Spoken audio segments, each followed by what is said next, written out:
Hello, my name is Steve Rosenzweig, and I'm a Vice President with Standard & Poor's Rating Services Client Business Management Team.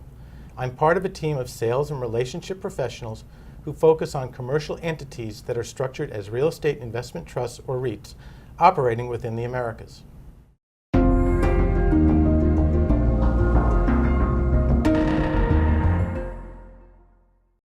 Today, I'm speaking with Beth Campbell, Director of Corporate Ratings. We will discuss S&P's analytical expertise, methodology, and criteria for REITs, as well as discuss the ratings process.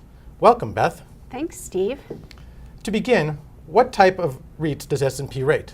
Well, S&P rates a wide variety of REITs, most of which are rated in our team, the real estate companies team. We rate a universe of 70 equity REITs and real estate operating companies that are generally concentrated in the office, industrial, retail, apartment, self-storage, and healthcare sectors. REITs with other types of real estate holdings, such as hotels, mortgages, and timber, those are followed by analysts outside of our group who have deep expertise in those industries. Great. Tell me about S&P's methodology and criteria for REITs. What are the key rating factors that analysts and credit committees use when assessing an entity's creditworthiness? Well, our analytic framework for real estate companies is divided into two major segments. First, we have a fundamental business risk analysis. This step forms the basis and provides the industry and business context for the second segment of our analysis, which is a financial risk analysis of the company. Some key business risk factors for the real estate industry include portfolio operating stability and diversity, asset quality, market position, and operating strategy execution.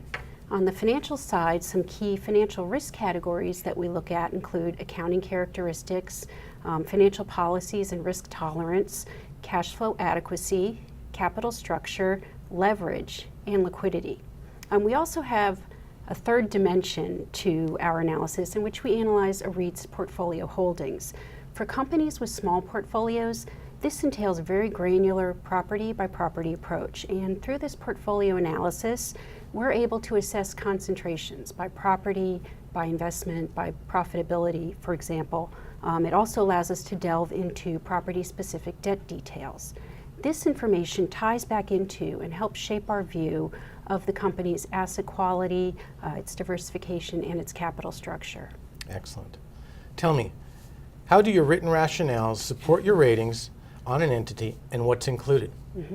Our written rationales explain and provide support for how we determined our business and financial risk profile assessments on a company. We also include our liquidity assessment as well as our forward-looking scenario analysis, which enables us to forecast key future financial metrics. We typically detail our underlying assumptions and our ratio expectations within our report, as well as what would drive an upgrade or a downgrade. In addition to these published rationales, we provide the investor community with other research as well, including full analyses for larger issuers, report cards, sector outlooks, ranking lists, and other topical commentary. Great. Talk to me about the analytical expertise of the team covering REITs here at S&P. Sure. Well, S&P's been rating REITs for 30 years, and our analytical team is comprised of a good mix of highly seasoned analysts. We have some analysts with sector-specific knowledge spanning 15 to 20 years. This is complemented by members of our team who have experience from other industrial and financial sectors. They provide a broader corporate credit perspective. Being part of a larger organization also offers analytical benefits. We commonly tap into the expertise outside of our team, in many cases to better understand the tenants and their businesses, the tenants within the portfolios of the REITs that we rate.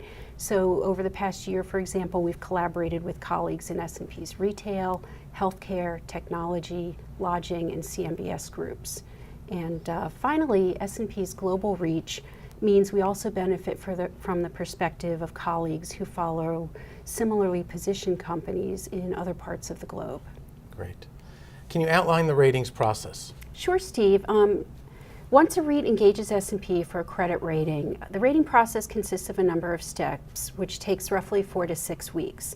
We begin with an initial review and evaluation of qualitative and quantitative information, and this is accompanied by a formal management meeting. We then perform a full analysis of the commercial real estate specific factors, including a portfolio assessment and property site visits. The analyst then prepares a formal rating recommendation, which is presented and voted on by a rating committee. We officially share our rating decision with the REIT and publish the rating if requested or as appropriate. Once the rating is finalized, we expect to have an ongoing relationship with the company's management in order to properly perform our rating surveillance. Thank you, Beth. Thanks, Steve. That concludes this edition of Credit Matters TV. Thanks for joining us. Goodbye.